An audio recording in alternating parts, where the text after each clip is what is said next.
प्रतिपचंद्र लेखे व वर्धिष्णु विश्ववंदिता शाह सुनोषु शेषामुद्रा भद्दय राजते. थकून बागून झाडाखाली बसावं, झाडाखाली बसलं की विंचू दिसावा, विंचाला मारण्यासाठी दगड उचलावा, दगडाखालून साप निघावा, सापाला बघून पळत सुटावं, पळता पळता विहिरीत पडावं, विहिरीत पडलं की मगर दिसावी, मगरीपासून वाचण्यासाठी पुन्हा वर यावं, वर आले की भाग दिसावा, भागापासून वाचण्यासाठी पुन्हा त्याच वेळी उडी मारावी, उडी मारता मारता फांदीला लटकावं, फांदीवरचं मवळ झटकन उठावं, मवळाचा एक थेंब तोंडात पडावा. अशा प्रकारे छत्रपती शिवाजी महाराजांनी स्वराज्य स्थापन. नमस्कार, माझे नाव मानवी पागमोडे. मी इयत्ता 7वीची विद्यार्थिनी. तुमच्या पुढे विषय मांडते जाणतेराजे छत्रपती शिवाजी महाराज. आमच्या महाराष्ट्राचा इतिहास लिहिला शाळांच्या तफांनी, घोड्याच्या टाफांनी, तलवारीच्या खणखणाटांनी, ढगाच्या गडगडाटांनी, डोंगराच्या हिरव्या पिवळ्या शाली आणि सह्याद्रीच्या ढालीने. ज्यांनी संपूर्ण जगात मुठभर मावळे घेऊन मुघलशाहीची कत्त करून वेशीवर टांगून स्वराज्य स्थापन केले ते एकमेव सिंहासनाधीश श्रीमंत कुलवंत राजाधिराज छत्रपती शिवाजी महाराज.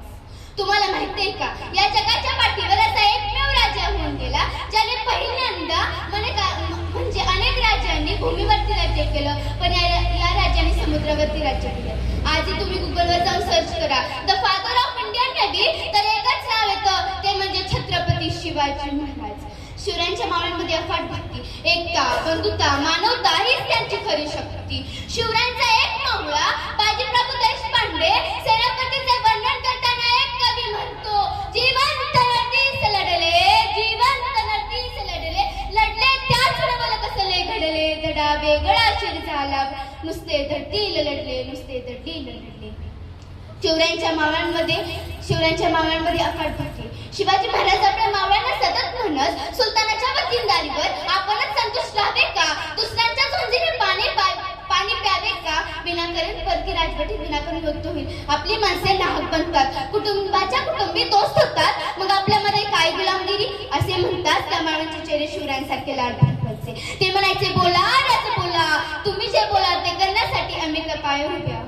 हिंदवी स्वराज्यासाठी आम्ही आमचे प्राण देऊ, हिंदवी स्वराज्य उभारणाऱ्या शत्रूवर बलात् ठेवते. तरी शिवरायांनी हिंमत सोडली नाही. काळ कठीण होता पण त्यांनी स्वाभिमान सोडला नाही. बादशाहच्या बाजूने लाखो लोक होते पण त्यांनी रायाची बाजू सोडली नाही.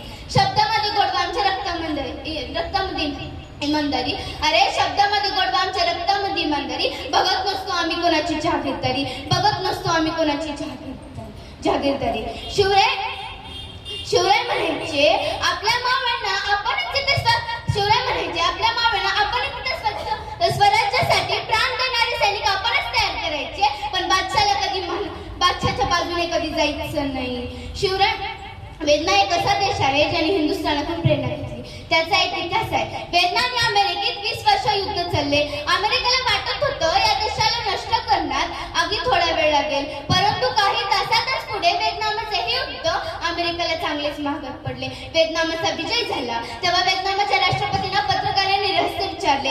ते म्हणाले, स्पष्टच आहे की अमेरिकेसारख्या महासत्ताला हरवणं आमच्या देशाला शक्य नव्हतं, पण युद्धात एक शूर पराक्रमी राजाचं चरित्र माझ्या हाती आलं, त्यातून मी युद्धनीती ठरवली. तेव्हा पत्रकारांनी विचारलं, हा शूर पराक्रमी राजा कोण? ते म्हणाले, छत्रपती शिवाजी महाराज. ते असे म्हणतात, हा महापुरुष आमच्या देशाला जन्माला नसता तर आम्ही हा पूर्ण जगावर राज्य केलं असतं. त्यांच्या मृत्यूपूर्वीची अंतिम इच्छा अशी लिहून ठेवली सांगते, माझ्या समाधीवर लिहिलं जावं ते वाक्य, शिवरायांचा एक मावळा समाधीस्थ झाला. हे वाक्य आज त्या व्हिएतनामच्या राष्ट्रपतीच्या समाधीवर लिहिलं. जाता जाता एवढेच बोलते की वाघ आणि मराठे उगा कधी कुणाच्या नादाला लागत